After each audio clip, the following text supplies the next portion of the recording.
BJP Tamil Nadu में MGR जैसे नेताओं के सपनों को आगे बढ़ाने के लिए काम कर रही है। डीएमके ने हमेशा एमजीआर की विरासत का भी अपमान किया है। डीएमके ने जयललिता जी के साथ भी कैसा कैसा व्यवहार किया था, उन्हें सदन में अपमानित किया था।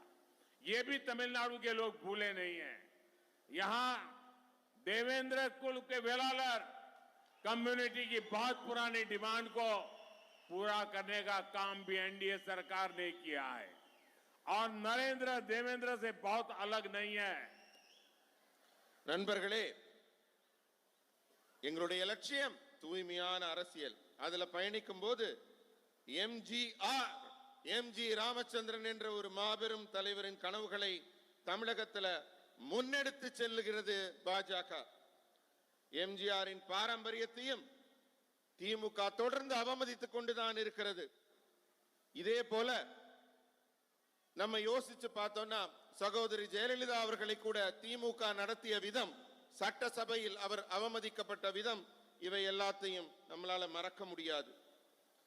இங்க என்டிஏ அரசு தேவேந்திர குல வேளாளர்கள் சமூகத்தின் மிக பழமையான கோரிக்கையை நிறைவேற்றி வைத்திருக்கிறது. மேலும் உங்களுக்கு நான் சொல்றேன், நரேந்திரன் உங்களை போன்ற தேவேந்திரனிடமிருந்து வேறுபட்ட மனிதன் அல்ல.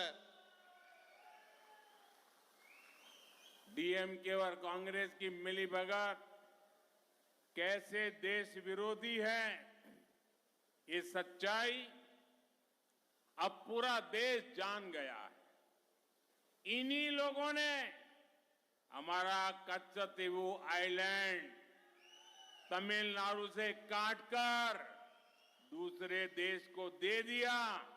इतना ही नहीं, तमिलनाडु के लोगों के उनको अंधेरे में रख करके, उनके सामने झूठ बोल करके पर्दे के पीछे पाप किया है। आज भी हमारे फिशरमैन भाइयों डीएमके और कांग्रेस के इस पाप की सजा मिलती है। उनका ये पाप 4 दशक से छिपा हुआ था। अब बीजेपी से तमिलनाडु की जनता के सामने ले आई है, तो इनकी बोलती बंद हो गई है। நண்பர்களே, திமுக காங்கிரஸ் கூட்டணி எவ்வளவு தேச விரோத செயல்களை செய்திருக்கிறது என்பதை நாம் நினைத்து பார்க்க வேண்டும். இந்த நாடு முழுவதற்கும் இந்த உண்மை தெரியும்.